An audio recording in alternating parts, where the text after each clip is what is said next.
일요일 성경 통독 두 번째 시간에 오신 여러분 주님의 이름으로 환영하고 축복합니다.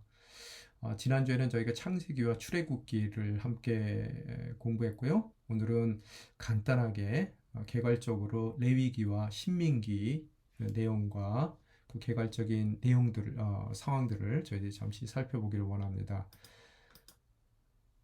레위기부터 말씀드리겠습니다. 제목에 대해서 잠깐 말씀드릴 텐데요. 저희가 세 번째 책이죠. 성경에서. 또 모세 오경에서도 세 번째 책이죠. 그 이름이 레위기인데 그 레위기라는 이름은 영어 성경 레비티커스라는 그 단어에서 나오게 되죠. 원래 히브리어 성경에는 히브리 말로 써 있는 성경에는 바이크라라는 그런 이름으로 불려집니다. 바라는 뜻은 and 그리고라는 뜻이고요. 그다음에 이크라라는 단어는 그가 부르셨다라는 그런 의미의 단어입니다. 두 단어가 포함이 되어 있죠. 그래서 원래 레위기의 원래 제목은 그리고 그가 부르셨다입니다.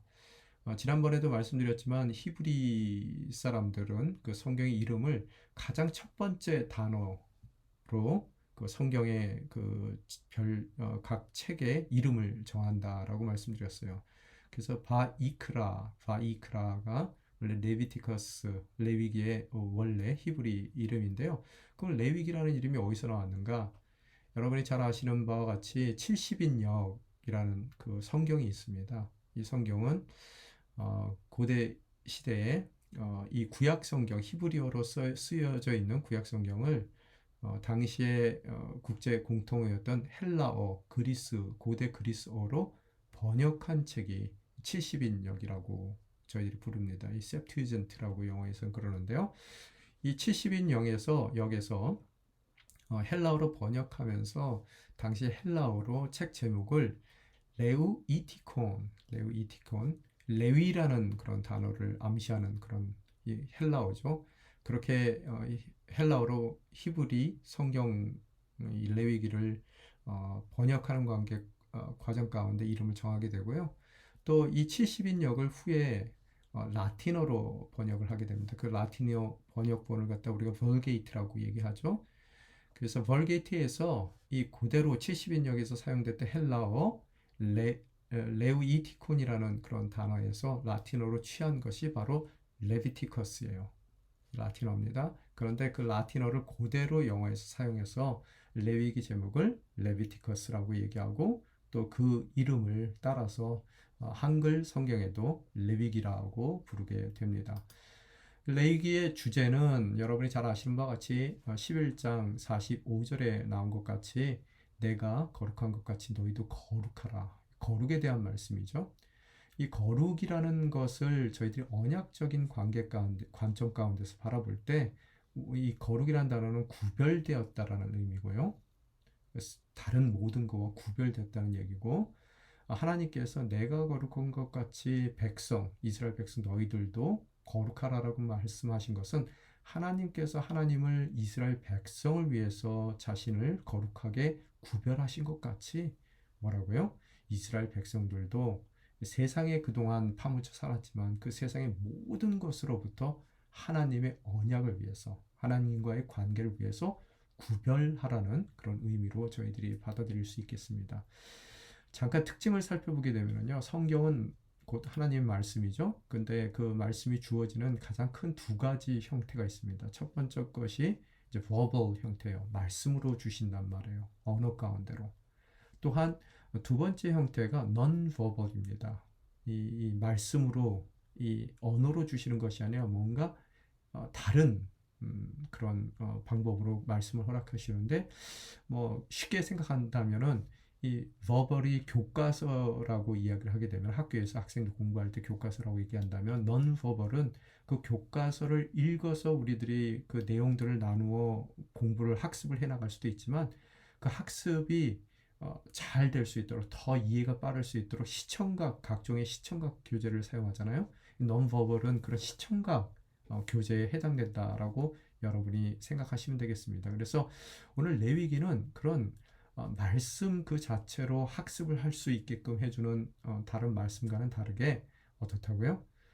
제사 제도, 그죠? 이 희생 제도의 그런 모습들을 통해서 보는 그 모습들을 통해서 또 성막의 모습을 통해서 그런 시각적으로 우리들이 직접 그 모든 제사에 참여하는 것을 통해서 언약을 위해 구별하시는 하나님의 섭리와 계획을 그들이 이 논버벌하게 배워나갈 수 있는 그런 책이 바로 레위기의 특징 중에 하나다라고 생각을 해볼 수 있겠습니다. 그래서 언약의 관점 가운데서 언약에 대해서 말씀으로 배운다면 레위기는 그 말씀에 순종하는 그런 우리의 삶 가운데 특별히 주어진 제사법, 또 거룩법, 또 성막의 모습들 등등을 통해서 시각적으로 또 실제 경험 그 제도 가운데서 경험해 나가는 것을 통해서 하나님의 언약을 배워나간다라고 생각하시면 되겠습니다. 방금 말씀드린 대로 구조에는 그래서 두 부분으로 나눌 수 있는데요. 제사법에 대한 내용이 제일 먼저 나오고요. 그것은 하나님과의 관계가 중점적으로 다뤄집니다. 1장에서 10장까지 말씀이고요. 두 번째 하반부는 도덕법, 즉 거룩법, 상호 간의 백성들의 관계나 또 그 백성들과 세상과의 관계를 다루는 어떻게 살아야 되는지를 다루는 그런 도덕법으로서 11장에서 27장까지 한반부의 내용을 우리들이 바라보게 됩니다. 내용을 좀 더 깊이 바라보게 됐을 때 제사법이라는 것은 뭐예요? 인간이 하나님께로 나아가는 방법에 대한 법입니다. 방법에 대한 내용이에요. 즉, 죄로 인해서 죽을 수밖에 없는 이 우리들, 죄인들, 죽는다는 얘기는 관계의 단절을 뜻하는 건데요. 성경에서는요. 그런 관계의 단절 가운데 죽을 수밖에 없는 죄인들이 하나님 앞에서 거룩한 자로 변화되기 위해 하나님 앞에 나아가기 위해서는 그런 죄인의 모든 죄악들이 말끔히 씻어져야 되거든요. 그래서 하나님과의 온전한 그런 관계를 위해서 구별돼야 돼요. 거룩해져야 된단 말이에요. 그런 변화될 수 있는 거룩한 자로 변화될 수 있는 그런 의식에 관한 법이다라고 여러분이 제사법을 이해하시면 되는 거고요. 즉 쉽게 얘기하면요. 하나님 앞으로 나아가는 방법 이렇게 생각하시면 될 것 같고요. 두 번째 하반부에서 나오는 도덕법, 거룩법이라고 그러기도 하는데요. 그것은 그런 첫 번째로 주어진 제사를 통해서 제사법들을 통해서 거룩해진 이스라엘 백성들이 세상을 살아가며 어떻게 그 얻어진 거룩을 유지해 나갈 수 있는지에 대한 법을 설명하고 있습니다. 다르게 얘기해서요. 하나님 앞으로 나아가는 방법, 제사법, 또 나아간 그들이 지속적으로 하나님 앞에 머물 수 있는 법이 바로 도덕법, 그렇게 생각하시면 되겠습니다. 따라서 레위기는 관계책이에요. 제가 말씀드리면요. 거룩이라는 것은 구별되어 뭐를 위해서요? 하나님과 우리의 관계를 위해서요. 하나님과 인간의 관계. 또한 하나님 앞에 하나님의 백성으로 온전히 쓴 그 제사를 통해서 온전히 쓴 인간들이 자신들의 공동체 가운데 서로에게 어떠한 관계를 가져야 되는지를 도덕법에서 이야기하는 거고요. 더 나아가서 그런 구별된 거룩한 공동체가 세상에 살면서 어떻게 그들과의 관계를 이루어 나가는지를 알려주는 관계책이 바로 레위기일 줄 믿습니다. 혹은 to be와 to do에 관한 책이라고 말씀할 수 있어요. 이게 어떤 소리입니까? to be 뭐예요? 나의 존재. 내 존재가 세상적으로 죄인으로서 하나님과 단절되어 죽을 수밖에 없었던 내가 하나님의 백성으로 되는 방법. 그죠? 제사법을 통해서 또 하나님의 이 제사를 통해서 하나님의 이러한 백성이 되었을 때 to do 그 백성으로서 어떻게 살아가야 되는지를 말씀하는 그런 관계적인 측면을 다루는 것이 바로 레위기일 줄 믿습니다. 그런 의미 가운데서 우리 삼위일체를 봤을 때요. 아버지, F는 Father이죠. 아버지는 우리를 불러주시고 또 불러준 우리가 다가갈 수 있도록 그 다가갈 수 있는 법을 주신 분이고요. 아들은 Son, 아들은 어떤 분이세요? 그런 불러주시고 다가올 수 있는 방법을 완성시켰어요. 하나님 앞에 우리가 나아갈 수 있는 유일한 길이 됐어요. 원래 제사법을 통해서 매번 제사를 드리고 하나님 앞에 나아가도 또 나아가더라도 지성소까지 들어갈 수 없었지만 그런 제사의 완전한 완성. 그래서 우리에게 주어진 바로 그 완전한 관계를 향한 유일한 길로서 예수님이 주어지신 거고, 오신 거고요. 예수님이시고요. 또한 그런 백성이 완전하게 주님 앞에 나아가는 그 백성들이 하나님의 자녀들이 그 자신들의 본분을 지키기 위해서 우리 옆에서 돕는 분, 바로 뭐예요? 성령 하나님이실 줄 믿습니다. 주시는 분, 또 그것이 가능하도록 예비하신 분, 또 그 가능하도록 예비된 그분을 통해서 백성된 또 자녀된 우리들이 그 자녀답게 살아가는 그런 삶을 돕는 분. 그래서 아버지와 아들과 성령 그렇게 바라보실 수 있을 것 같아요. 자, 레위기에서 보면은요 제사의 세 가지 요소가 있습니다. 첫 번째 뭐예요? 성막, 또 대속 제물이 있어야죠. 그래서 장소가 있어야 되는 것이고 또 드려지는 제물이 있어야 되는 거고 드리는 제사장이 있어야 되는 것이죠. 세 가지 요소인데요.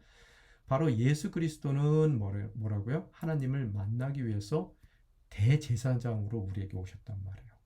여러분 선지자와 제사장의 차이가 뭔지 아세요? 선지자는 하나님을 대신해서 백성에게 오는 자고요.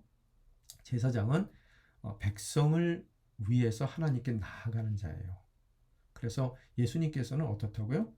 100% 인간의 모습으로 우리 가운데 오셨죠. 하나님이시면서도 불구하고요. 그래서 우리를 위해서 아버지 하나님 앞으로 나아가시는 대제사장으로서 오셨고요. 또 그분이 드리는 제물은 뭐예요? 바로 자기 자신을 십자가에서 드리신 자기 자신을 온전한 제물로 주님 앞에 뭐예요? 드려지는 대제사장으로 우리 삶 가운데 오셨다는 거예요. 그러면 성막은 어디입니까? 그런 주님의 제사를 우리 삶 가운데 누려나갈 수 있는 성막과 같은 장소가 있어야 되겠죠. 그래서 제물과 제사장은 리빙 월드, 예수 그리스도, 살아계신 하나님의 말씀이신 예수 그리스도라고 얘기한다면 어떻다고요? 그 예수님을 통해 하나님께 다가갈 수 있는 가장 명백한 자리, 다른 것으로도 가능할 수도 있겠지만 제일 명백한 자리는 말씀 묵상이에요. 말씀 묵상을 통해서 우리를 대신해서 우리의 대제사장으로서 자신의 삶을 십자가에서 제물로 내어주신 그 주님을 통해 어떻다고요? 하나님 앞에 한 발 한 발 나아가는 말씀, 성경을 묵상하는 우리의 삶이 성막의 그런 알레고리적 표현이 될 수 있다라고 여러분이 바라볼 수 있겠습니다. 제사 제도에는 다섯 가지의 5대 제사의 모습을 볼 수 있는데요. 번제, 소제, 화목제, 속제제, 속건제 그렇게 5개죠. 번제는 먼저 짐승을 온전히 다 태운단 말이에요. 제해야 될 부분만 제해서 무리들의 진 밖으로 가서 묻어버리고 나머지 부분은 주님 앞에 온전히 태워드리는 번제, 짐승을 태우는 것이죠. 또 소제는 뭐예요? 짐승 대신 곡식을 태우는 것이 소제라는 거예요. 그래서 다 태워 주님 앞에 온전히 드리는 것이 번제와 소제입니다. 그럼 화목제는 이 번제와 소제와 뭐가 다릅니까? 화목제는요, 그 제물로 드렸던 부분의 대부분을 어떻다고요? 제사를 드린 자가 가지고 돌아가 어떻게 한다고요? 이웃과 함께 나누는 일종의 잔치 제사란 말이에요. 펠로우십을 위한 제사예요. 어떤 의미 가운데서. 이것은 하나님 앞에 드리는 헌신을 위한 제사라고 생각한다면 화목제는 그런 공동체 가운데서의 기쁨을 나누는 잔치의 제사, 펠로우십, 교제를 위한 제사라고 여러분이 단편적으로 생각하실 수 있을 것 같고요. 또 그 다음에 나오는 제사가 속죄제인데요. sin offering이라고 그러죠. 영어에서는요. 그래서 죄를 용서받기 위해 머리에 안수하고 안수된 그 제물을 주님 앞에 드리는 것으로서 자기 죄를 속량받는 그런 것이 이제 속죄제일 텐데요.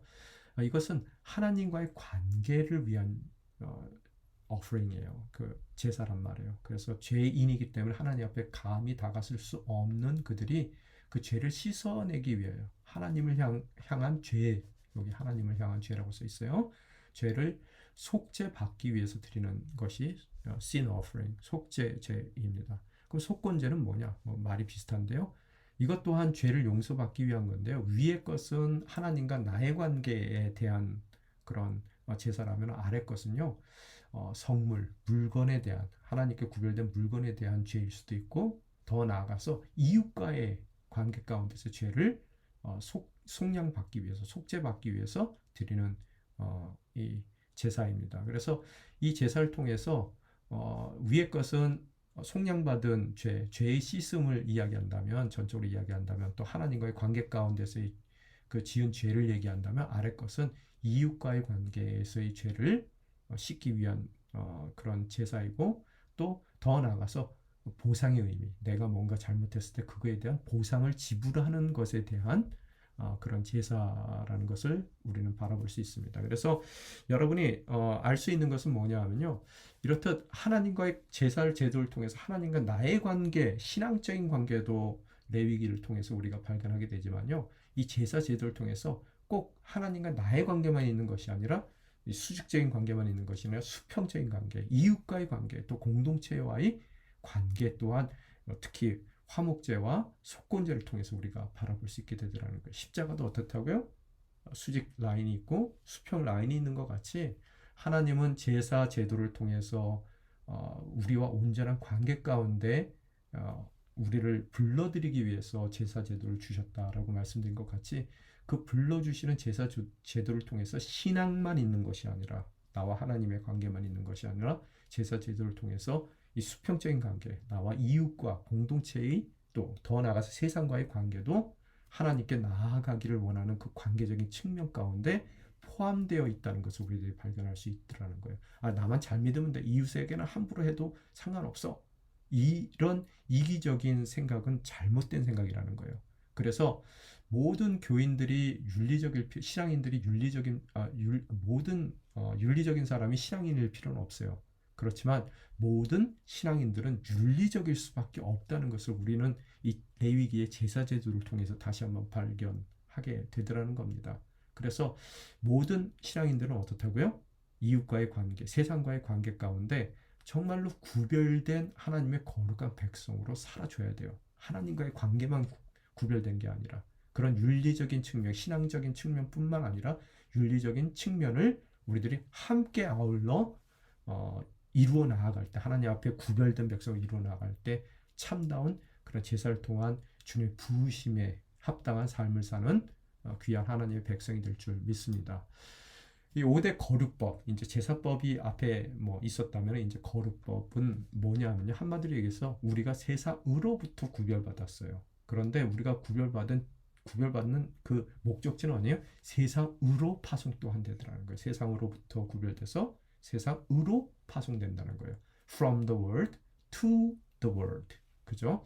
그래서 이 세상에서 원래 살았지만 다시 세상으로 파송받은 우리들이 그 세상을 살아가며 어떻게 거룩한 백성으로 구별된 인생을 살아가야 될지에 대한 내용이 바로 이 거룩법이라는 거예요. 첫 번째 요소가 음식인데요. 정결한 음식과 부정한 음식들이 있어요. 우리 사도행전에도 보면은 사도 베드로가 이방인들을 향한 하나님의 섭리 가운데 뭐 하늘에서 보자기가 내렸을 때 더러운 부정한 동물이라고 안 먹는다는 얘기를 하죠.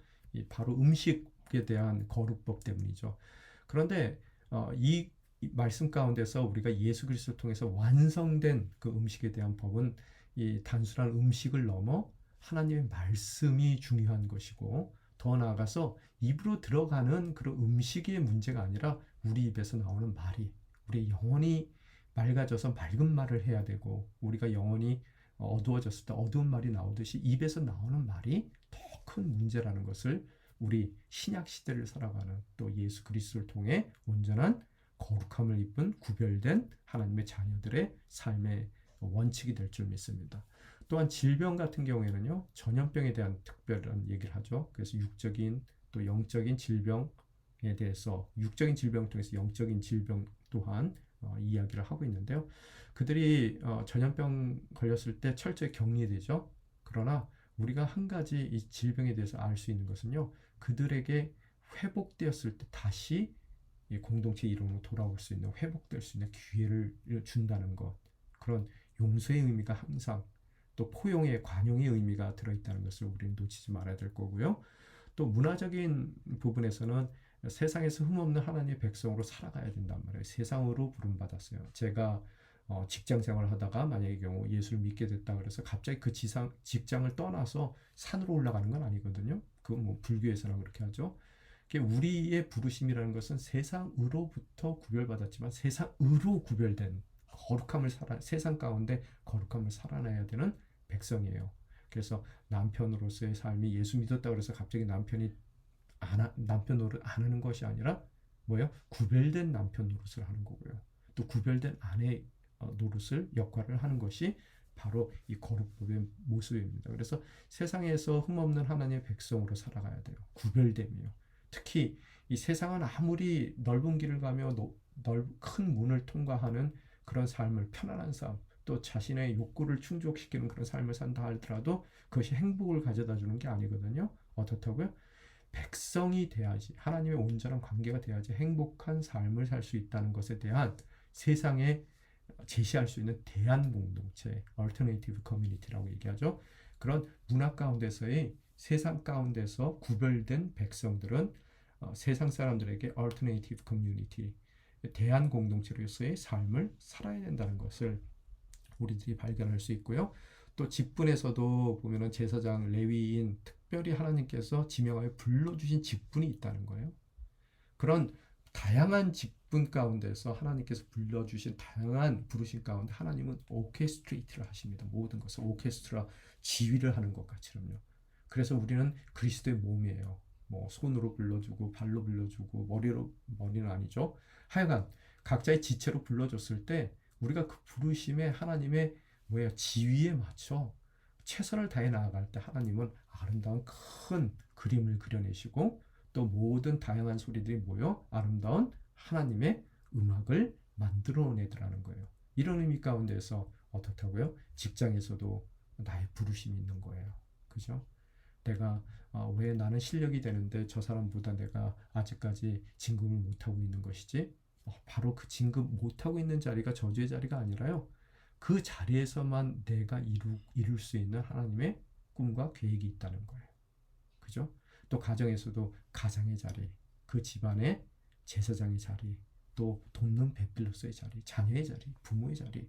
하나님께서 오늘 나에게 불러주신 직분이 있어서 그 직분을 통해 거룩한 목적을 갖고 구별된 목적을 갖고 세상 사람들과는 다른 목적을 갖고 하나님의 원하시는 아름다운 일들을 이루어 나가는 것이 바로 거룩법에서 이야기하는 직분일 줄 믿습니다. 또 절기에 대한 얘기가 있는데 마지막으로 6월절, 초실절, 또 오순절, 초막절 등이 있죠. 무슨 소리입니까? 기억하라는 거예요. 그 절기를 통해서요.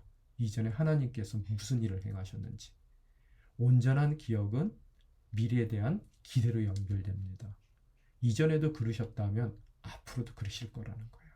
그래서 늘 앞날을 살아가며 보이지 않기 때문에 두려워하며 움츠러드는 인생이 아니라 과거를 정확하게 기억하는 것으로서 과거의 은혜의 손길로 우리를 붙들어 주셨던 주님의 손길을 기대하며 담대히 나아가는 그런 거룩한 백성이 될 줄 믿습니다. 바로 그 거룩법을 통해 이런 5가지의 요소를 말씀해 주시더라는 겁니다. 이제는 민수기로 넘어가서요. 민수기의 원래 히브리 성경의 제목은 베미드바르, 베미드바르. 베는 인이라는 뜻이에요. 인, 안에. 그죠? 미드바르라는 뜻은 광야라는 뜻입니다. 그래서 그 말을 직역하면 in the wilderness, 그러니까 광야 안에서라는 뜻이에요. 아까 말씀드린 대로 히브리 성경은 어떻다고요?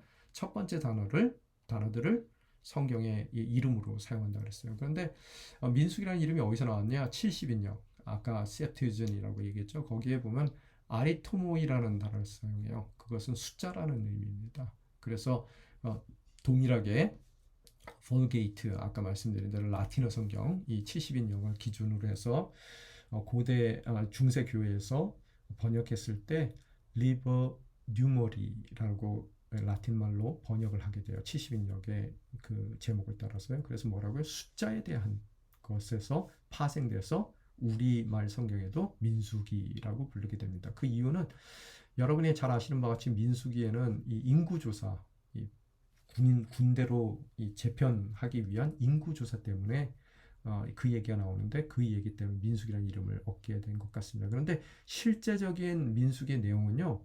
숫자 세는 것 이상입니다. 뭐예요? 출애굽한 이스라엘 백성의 광야 생활의 대부분이 기록이 되어 있는 책이에요. 그래서 40년 광야 생활의 내용 가운데 궁금한 게 있다면 출애굽기보다는 사실은 그 중요한 많은 내용들은 민수기에 담겨 있다라고 여러분이 생각하시면 되겠습니다. 이 구절을 세 부분으로 나눌 수 있는데요. 첫 번째 일부를 보게 되면요. 1장에서 10절까지의 말씀이죠. 시내산, 장수적으로 봤을 때 시내산을 떠나기 위해서 준비하는 과정이 기록되어 있어요. 준비 과정입니다. 아직 못 떠났어요. 시내산은 뭐예요? 여러분 돌판을 받은 곳이에요. 그 율법을요.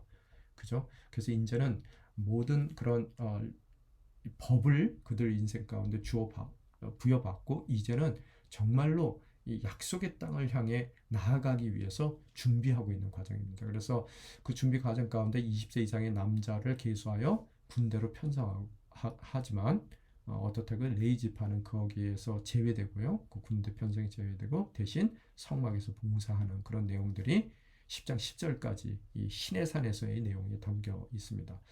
2부로 오게 되면은 이제 장소적으로 시내산에서 모압 그 광야까지 평지까지 이르는 그런 모든 광야의 삶을 담고 있습니다. 그래서 22장 1절까지 기록이 되어 있는데 그 여행의 과정을 기록하는데 거기에는 이제 불기둥, 구름 기둥 나오고요.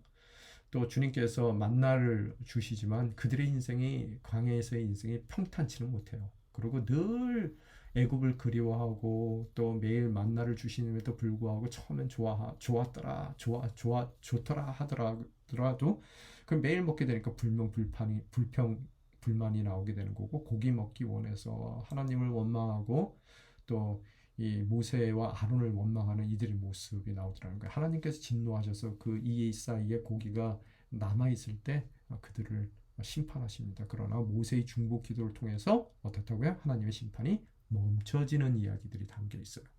또 3부에 와서는 22장서부터 36장까지의 기록은 이제 모압 평지 가운데서 이건 모압이 이르기까지고 모압 평지 가운데서 일어나는 일들인데요. 모압 왕 발락이 발람 선지자를 청해서 이스라엘 저주하기를 원하죠. 그러나 오히려 그 입술을 통해서 하나님께서 축복의 말씀을 선포하게 합니다. 근데 이런 멋진 은혜를 경험하고도 불구하고 모압에서 모압 여인들과 음행하고 이방 신에게 제사를 지내는 그런 아주 악행들을 이스라엘 백성들이 범하게 됩니다. 이로 인해서 전염병으로 심판받고 그러나 그 엘르아셀 제사장의 속죄로 심판이 멈춰지더라는 거예요.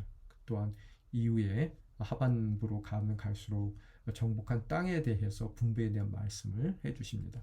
이스라엘 이 거룩한 공동체로 다듬어가기까지의 민수기의 내용은 이 광야 학교의 훈련의 내용을 담고 있더라고요. 그죠? 여러분 항상 알아둬야 될 게 출애굽하는 것은요. 이집트에서 이스라엘이 나오는 것은 단 하루밖에 안 걸렸습니다. 그러나 오늘 이 광야 학교에 훈련되는 모습을 통해서 우리가 깨달을 수 있는 것은요. 이스라엘로부터 애굽을 제해내는 데는요. 이 그들의 평생이 걸리더라는 거예요. 40년의 광야 생활이 필요하더라는 거예요. 뭐라고요? 애굽에서 이스라엘을 빼내는 것은 하루밖에 안 걸리지만 이스라엘 가운데서 그들이 430년 동안 종살이했던 그 모든 그 세상적인 근성들을 이집트를 빼내는 데는 40년의 광야 생활이 필요하더라는 거예요. 우리 인생 가운데서 동일하더라는 거예요. 이 은혜의 법칙이라고 제가 계속해서 말씀드리는데 뭐냐 하면요. 하나님의 선택은 자격에 근거한 선택이 아니라는 거라고 말씀드렸어요. 은혜라는 것은 받지 못할 것을 받는 게 은혜라고 그랬죠. 그죠? 그래서 자격이 없는데 그냥 일방적으로 하나님께 선택해 주세요. 그렇기 때문에 어떻다고요? 이 자격이 없는 이스라엘 백성들을 먼저 먼저 선택해 주시고 그들에게 자격을 만들어 가시더라는 거예요. 그렇기 때문에 이 후자격이에요. 그렇기 때문에 그들에게 선택된 그들이 이스라엘이 하나님의 백성이 되어 출애굽했지만 선택이요. 자격이 없는 그들에게 하나님께서 허락하실 가나안 땅의 모든 언약의 성취를 축복으로 담아 나갈 수 있는 자격을 만들어 주시기 위해서 광야 학교에서의 40년의 훈련이 필요하다는 것을 민수기를 통해 우리는 발견하게 됩니다. 무슨 뜻이에요? 우리 인생 가운데서 예수 믿었다고 갑자기 내 삶이 다 풀리는 거, 좋게 풀리는 게 아니에요. 왜? 자격 없는 우리를 예수 그리스도를 통해서 선택해 주셨단 말이에요. 그러면 우리에게 언약은 있어요. 하나님 나라에 대한 언약. 그렇지만 이제 예수를 믿는 우리 삶 가운데 여러분이 당황하지 말아야 될 것은, 우리를 기다리고 있는 것은 40년의 평생의 광야 학교에서의 훈련이 우리의 민수기가 우리의 삶을 기다리고 있다는 것을 우리는 발견할 수 있게 되더라는 겁니다. 두 가지 나눌 수 있는 그 제목을 나눔의 그 퀘스천을 드리는데요. 첫 번째 퀘스천, 내가 거룩한 것 같이 너희도 거룩하라. 레위기에 대한 말씀이죠. 명령하시는 하나님이세요. 나에게 거룩의 의미란 뭐냐? 구별됐다는 의미가 뭐냐? 남편으로 구별됐다. 또 아내로 구별됐다. 직장에서 내가 과장으로 구별됐다. 또 뭐 단순한 신입사원으로 구별됐다. 그러면 내 가정 가운데, 내 직장 가운데, 더 나아가서 이 세상으로부터 구별되어 세상으로 파송된 이 교회의 사명이란 나에게 무슨 의미일까? 내가 오늘 이 남편을 뭐 내가 선택했다고 생각하지만, 여러분, 내가 원해서 선택한 것보다는 하나님께서 계획이 있어 선택을 허락해 주신 거죠.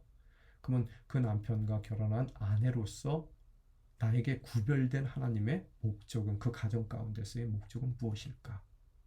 또 내가 이 가정의 가장으로 선택됐어요. 또 직장에서 내가 잘나서 그 자리까지 올라간 게 아니죠. 여러분 잘 아시는 바와 같이 요새 많이 이야기되는 것 중에서 마이클 샌델 교수가 쓴 그 뭐죠? Tyranny of Merit라는 책이 있습니다. 공정이라는 착각으로 한국말에서 번역되어 있는데, 거기서도요, 은혜에 대한 얘기를 그 사람이 안 믿는 자인데도 캐톨릭 신자라고 그러는데 하더라고요.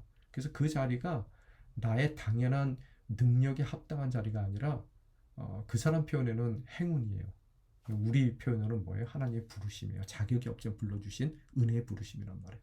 그러면 그 내가 거룩한 것 같이 너희도 거룩하라. 이 세상이 그 자리에 있으면 어떻게 하느냐가 우리의 삶의 기준이 아니라, 하나님의 자녀된 우리가 예수 그리스도를 통해서 우리에게 주어진 사명을 그 부르심의 자리 가운데, 세상적으로 얘기했을 때 행운의 자리, 또 우리 신학적으로 얘기했을 때는 은혜 가운데 자격 없는 우리에게 허락된 부르심의 자리 가운데 우리의 소명이 무엇인지를 함께 나눠보기를 원합니다. 남편으로서의 나의 자리, 아내로서의 나의 자리, 또 직장에서 나에게 주어진 과장으로서, 계장으로서, 뭐 슈퍼바이저로서의 나의 자리, 과연 그것이 무엇인지를 함께 나누길 원하고요. 두 번째, 나의 광야 학교는 무엇인가요? 나를 예수 그리스도를 통해서 자녀 삼아 주셨단 말이에요. 자녀될 만한 조건과 자격은 하나도 없어요. 그죠? 은혜 가운데 불러주셨어요. 그건 나에게 광야 학교에 이제는 자녀의 자격을 만들어 주시기 위해서 입학시키시는데요. 그럼 나에게 허락된 그 광야 학교에서의 불기둥과 구름기둥은 뭐냐는 거예요. 매일 만나를 경험하며 살고 있는 나의 삶이냐는 거예요. 그것도 만나가 내 인생 가운데 원망의 조건은 되지 않느냐는 거. 그걸 함께 나누길 원하고요. 더 나아가서 광야 학교를 통해서 궁극적으로 주님이 원하시는 나의 삶의 목적과 부르심이 무엇인지를 함께 나누기를 원합니다. 자, 여기까지이고요. 기도하고 오늘 강의 마무리하도록 하겠습니다. 아버지 하나님 감사합니다. 허락하신 말씀 저희들 가슴판에 새깁니다. 내가 거룩한 것 같이 너희들도 거룩하라는 레위기의 말씀을 통해 저희들 진정 자격이 없지만 주님께서 주님의 자녀로 주님 앞에 나아갈 수 있는 은혜를 더딥혀 주셨고, 또 이 땅 가운데 살아가며 세상과의 관계 가운데서도 윤리적인 면을 통해 구별된 백성으로서의 삶을 살아가기를 원하시는 주님의 부르심을 읽습니다. 주님, 이 땅에 살아가며 대한 공동체로서 이 세상에 제시할 수 있는 복음을 선포할 수 있는 아름다운 대안적인 삶이 될 수 있게 도와주시고, 또 민수기에서 나온 것 같이 예수를 믿고 나의 삶이 정말 꽃길만 걷는 것이 아니라 은혜의 법칙 가운데 자격 없는 나에게 자격을 만들어 주시기 위하여 광야 학교에 입학시켜 훈련시키는 주님의 은혜에 감사할 수 있는 그런 복된 믿음의 자녀들 될 수 있게 도와주시옵소서. 이 모든 말씀 우리 주 예수 그리스도 이름으로 기도드리옵나이다.